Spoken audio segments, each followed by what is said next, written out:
Presidente trocando ministros, soldado ontem surtando na Bahia numa cena triste e absurda, e os golpistas usando o drama do cara para fazer a festa, enquanto continuamos batendo recorde de morte na pandemia, sem luz no fim do túnel. Mais um dia no Brasil de Bolsonaro. E eu acho que você não merece meu baixo astral no vídeo de hoje. Salve galera, eu sou o Maurício Ricardo. Vamos selecionando os temas aleatoriamente. A fritura do Ernesto Araújo já era antiga, caiu por pura incompetência, mas do governo Bolsonaro a incompetência nunca é admitida. Os erros são sempre dos outros. Os erros são dos inimigos reais, a oposição, e os imaginários, os globalistas reptilianos do grande complô para a destruição da família. Eu tive que ler outro dia nas minhas redes sociais e concordar tristemente que esse é o projeto político que o Brasil escolheu nas urnas. A gente está vendo um governo apodrecendo e fedendo dia após dia, enquanto as instituições não se movem, enquanto os militares se empanturram de cargo e mamata, e além de não se posicionar em favor da ciência e da democracia, fazem acusações vagas e irresponsáveis, como o Pazuello, que saiu falando de pedidos de propina no ministério sem dar nome a nenhum boi e sem pedir abertura de processo, o que é uma omissão criminosa. Ou como o suposto grupo de militares não identificados nominalmente, que falou para a reportagem da Folha, ou do UOL, eu não estou com matéria aqui, que a mini-reforma ministerial do presidente está acontecendo porque o Centrão está cobrando mais caro. Olha o ponto em que a gente chegou. Eles teriam dito isso para justificar o pedido de demissão do ministro da Defesa, o general Fernando Azevedo e Silva.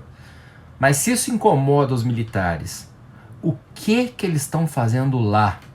É vergonhoso que ninguém dentro daquele governo se posicione com clareza.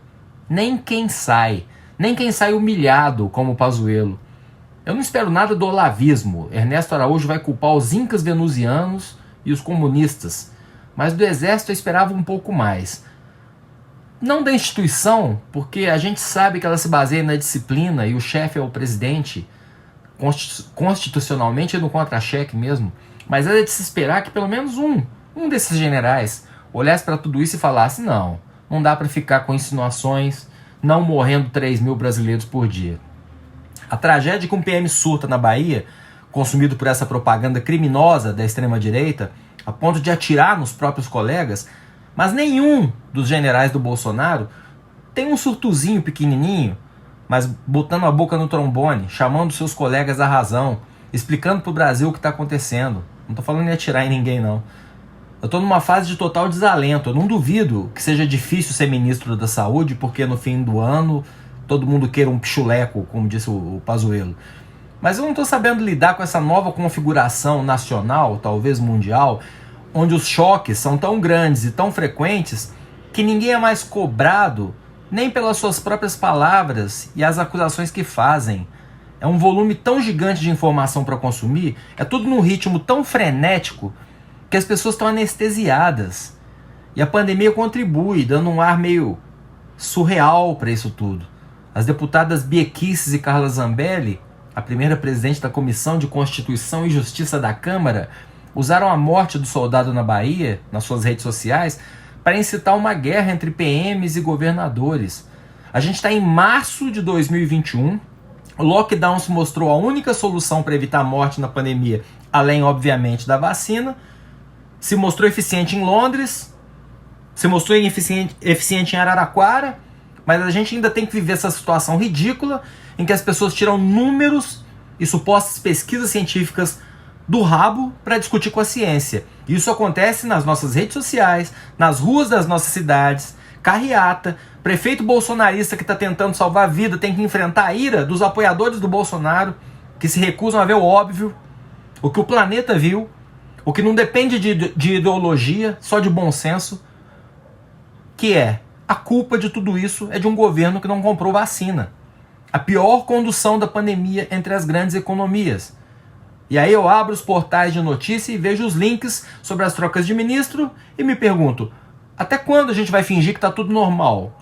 E tratar o governo Bolsonaro como se o presidente tivesse a mínima noção do que está fazendo? Sai o Ernesto Araújo. 300 diplomatas de carreira tiveram que falar: esse cara destruiu a diplomacia brasileira. A Faria Lima reclama, porque viu que o negacionismo olavista não combina com pandemia. Aí ele coloca lá, o Bolsonaro coloca lá um cara para esfriar os ânimos. O embaixador Carlos França, que pelo que eu li, é muito respeitado pelos demais diplomatas brasileiros. É uma boa mudança. Não é um nome do Centrão, inclusive. Pode nos ajudar na dura tarefa de conseguir vacinas depois de termos ido parar no fim da fila por incompetência. Mas dá para confiar? Mesmo confiando, dá para comemorar alguma coisa? É só olhar o que aconteceu na saúde. O que está acontecendo na saúde, já no seu quarto ministro. Eu nem comentei nada aqui, mas eu tive parente hospitalizada com Covid-19. 9 dias no hospital, não chegou a ser entubada, graças a Deus. Mas está um inferno lá fora, você está vendo, eu estou vendo. Eu tenho uma escola dando aula online pelo 2º ano. A gente acompanha o desgaste das nossas crianças e dos professores.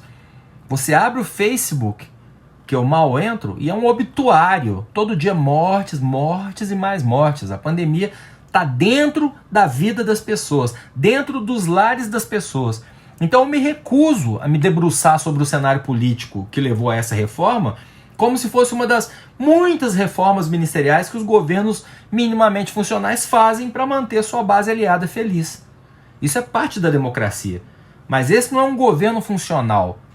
Não estamos vivendo uma realidade normal.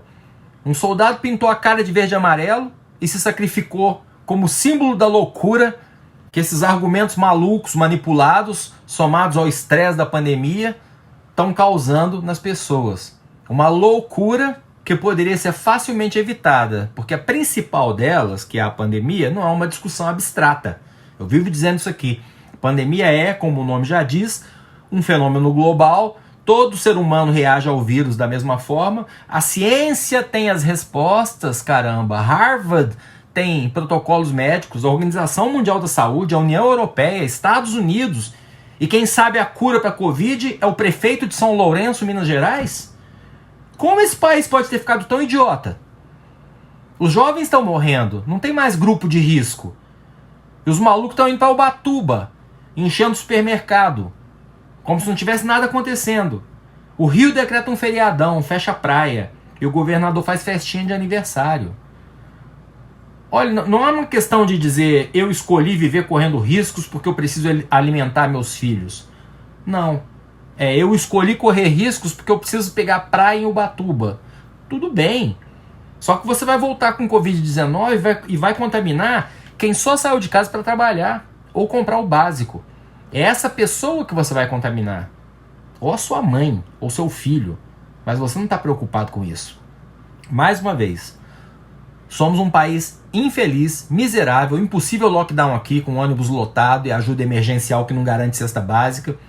Minha esposa estava me contando de um dono de bar de Uberlândia aqui que estava se reinventando, transformando seu negócio numa hamburgueria delivery, quando a companhia de energia elétrica cortou a luz do estabelecimento dele, a CEMIG cortou a luz dele por falta de pagamento. E ele não teve o que fazer com a carne que estava estocada. Isso é um drama. Deu, né? Eu sou Maurício Ricardo. Amanhã eu vou estar melhor.